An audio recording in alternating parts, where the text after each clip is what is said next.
अस्सलाम वालेकुम। आज की जो हमारी वीडियो है इसमें हम बात करेंगे यूजेस ऑफ पेस्टिसाइड के पेस्टिसाइड के यूजेस क्या हैं, हम किस तरह इनको इस्तेमाल कर सकते हैं और कि सेफ्टी प्रिकॉशंस क्या हैं।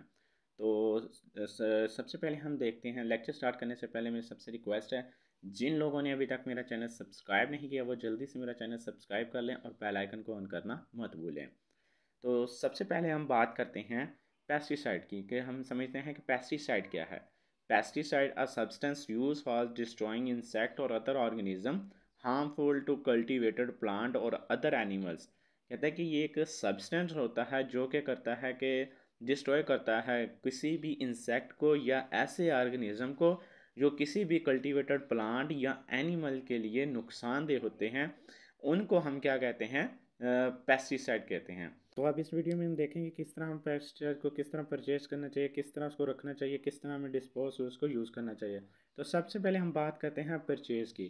To knowledge about the targeting निज़ाम, हमने परचेज़ कौन से पेस्टिसाइड को परचेज़ करना है। सबसे पहले हमने देखना है कि हमारे फील्ड में किस चीज़ का अटैक है, किसी इंसेक्टिसाइड का है, पेस्टिसाइड फॉर एग्जांपल किसी वायरस का है, बैक्टीरिया का है, तो उससे के लिए हमें टारगेट ऑर्गेनिज्म का पता होना चाहिए। तो कुछ ये पेस्टिसाइड की टाइप्स हैं, जिसमें निमाटीसाइड है।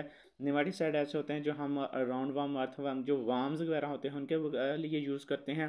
रोडेंटिसाइड ऐसे होते हैं जो रोडेंट्स वगैरह के लिए यूज़ किए जाते हैं। हर्बिसाइड्स जो अनवांटेड प्लांट्स होते हैं उनके लिए हम हर्बिसाइड यूज़ करते हैं। फंजीसाइड कोई फंगल बीमारी जो बीमारी है उसके लिए, फंगल डिजीज़ के लिए जो हम यूज़ करते हैं उसको फंजीसाइड कहते हैं। और इंसेक्टिसाइड, इंसेक्टिसाइड पहले भी हम बात कर चुके हैं कि जो इंसेक्ट का अटैक होता है प्लांट के ऊपर उसके अगेंस्ट जो हम यूज़ करते हैं उसको हम इंसेक्टिसाइड कहते हैं। एंटीबायोटिक्स, एंटीबायोटिक्स ये भी एक सब्सटेंस है जो कि बैक्टीरियल के जो बैक्टीरियल डिजीज़ है उसके लिए मोस्टली इसको यूज़ किया जाता है। तो ये कुछ यानी कि इसकी टाइप्स हैं पेस्टिसाइड की, कि हमने सबसे पहले अपने जो टारगेट पैथोजन है ना, जो टारगेट ऑर्गेनिज्म है उसको देखना है कि कौन सा है। तो फिर उस लिहाज से हमने अपने पेस्टिसाइड को परचेज़ करके अपनी क्रॉप के अगेंस्ट इसकी एप्लीकेशन को यूज़ करना है। परचेज़ करते हुए सेकंड पॉइंट है कि read the pesticide label carefully, कि जब भी कोई हमने पेस्टिसाइड परचेज़ करना है उसके बाद इसके पेस्टिसाइड के ऊपर ना इसकी लेबल लिखा होता है, ठीक है। उसको हमने अच्छे तरीके से इसको रीड कर लेना है कि इसको किस तरह इस्तेमाल करना है, इसकी कितनी क्वांटिटी इस्तेमाल करनी है, तो हमें इसके और ये कितना टॉक्सिक है, इसको किस तरह इस्तेमाल करना है, ये सारी चीज़ें भी हमें रीड कर लेनी है, ज़रूरी है। उसके बाद जो थर्ड पॉइंट है उसमें है कि to check the toxicity level. जो पेस्टिसाइड होती हैं ये काफ़ी हार्मफुल होती हैं, ठीक है। तो हमने क्या करना है, ये कुछ कलर्स होते हैं इसके जो पेस्टिसाइड लेवल पैकेट है या कोई बोतल है उसके ऊपर। तो अगर सब रेड कलर में है तो वो सबसे ज़्यादा ख़तरनाक है, और अगर ग्रीन कलर में है तो सबसे कम ख़तरनाक है। तो हमें हमेशा ऐसी पेस्टिसाइड को यूज़ करना चाहिए जिसके नुकसान सबसे कम हो, ताकि इसका ज़्यादा नुकसान भी ना हो।